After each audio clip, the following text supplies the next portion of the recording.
ඔන්න ඉතින් අද තමයි රිච් ලීෆ් ගාඩන් channel එකට ඔයගොල්ලෝ ආදරෙන් පිළිගන්නවා. ඉතින් අදම ආවේ අපේ ගෙදර පන්සල් පිච් නැත්නම් විහාරීද්ද කියලාත් සමහරු කියනවා.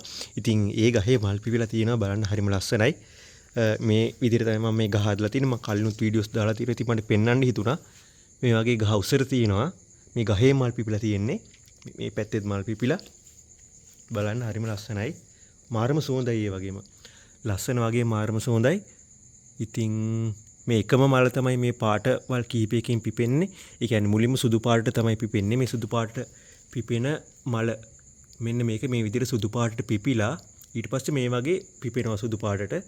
ඊට පස්සේ තමයි මේකේ පැහැ වෙනස් වෙලා කහ මෙන්න මේ වගේ කහ පාටට වගේ ඇවිල්ලා අන්තිමට තද තැඹිලි පාටක් ඇවිල්ලා මේ මල හැලිලා යනවා වේලිලා. ඉතින් බලන්න මෙන්න මේ ඇත්තට මාරම ලස්සනට මල් පිපිලා තියෙනවා. මේ එන පොහොට්ටු පුළුවන් නම් ඔයගොල්ලොත් එකක් ගෙවල් වල හදා ගන්න හරිම ලස්සනයි. මාරම ලස්සනයි. මේ තියෙන්නේ මුළු ගහේම මල් පිපිලා. මේ අලුතෙන්ම පිපිලා තියෙන මල්. ඒකයි මේ සුදු පාටට තියෙන්නේ. හරිම ලස්සනයි ඉතින්. මාරම සුවඳයි. මෙතන නිකන් මල් වට්ටියක් වගේ මෙතන මල් පිපිලා තියෙන්නේ. ඉතින් කමෙන්ට් එකක් දාගෙන යන්න මේ වීඩියෝ එකට ඔයාලා ගෙවල් වලත් මේ වගේ මල් තියෙනවනේ ඔයගොල්ලෝ මේවා ලැබුව අත්දැකීම් කොහොමද කියලා. මල ටිකක් දිගට හැදෙන්නේ මේ නට්ට. මේ මලේ නටුව දිගට එනවා. මේ උඩට ඇවිල්ලා තමයි මේ විදිහට තමයි ලස්සනට තියෙන්නේ. මේ තියෙන්නේ මාරම සුවඳයි. මේ තියෙන මෙතන සුදු පාටට තියෙනවා. ඊට පස්සේ ටිකක් ලා කහ පාටට තියෙනවා. ඊට පස්සේ මේ තද තැඹිලි පාටට වගේ ඇවිල්ලා තියෙනවා. තද තැඹිලි පාටට ඇවිල්ලා අන්තිමට මේක වියලිලා හැලිලා යනවා. ඉතින් මේ විදිහට තමයි මේ මල පිපෙන්නේ. නැතුව මේ මල පාට තුනකින් පිපෙන මලක් නෙමෙයි. එකම මල තමයි පාට තුනකට යන්නේ. එහෙම අදහසක් සමහරව අතර තිබිලා තිබ්බා. ඉතින් ඒ වැරදි වැටීම අයින් කරගන්න එකම මල තමයි මේ විදිහට පාට තුනකින් පිපෙන්නේ. බලන්න ලස්සන මේ ගහේ.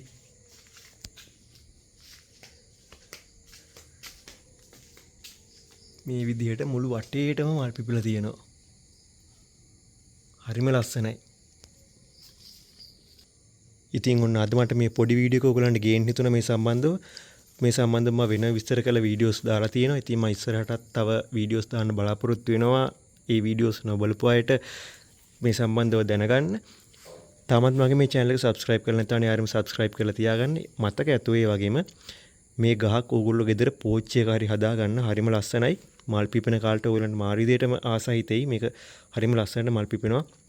මොකද මේකේ අතු ටිකක් පැල කරගන්න අමාරුයි. මං කීපයක් පැල කරා. නමුත් විවිධ හේතු මතේ අතු මැරිලා ගියා. නමුත් විවිධ ක්‍රම තියෙනවා. පොලිතින් කවරයක් ආවරණය කරලා වවා ගන්න පුළුවන් ක්‍රම. ඒ වගේ විවිධ ක්‍රම තියෙනවා. ඒවෙන් හරියටම මේ අතු හදා ගන්න පුළුවන්. මේ ඒවට ඒ වගේ පුළුවන් නම් අනිවාර්යයෙන්ම හදා ගන්න. නැත්නම් කඩවල වල තියෙනවා. මේ මල මේකේ ෆොටෝ එකක් ගෙනහිල්ලා හරි මේ වීඩියෝ එකේ පෙන්නලා හරි ඔයගොල්ලන් මේකෙන් පැලයක් ඉල්ල ගන්න පුළුවන්. පැල තවන්න ඕනේ. පොඩ්ඩක් හොයා ගන්න අමාරුයි. නමුත් තියෙනවා උත්සාහ කරලා බලන්න. ඉතින් එහෙනම් මම තවත් වීඩියෝ එකකින් ඔයගොල්ලන්ව ආයෙමත් හම්බ වෙන්න.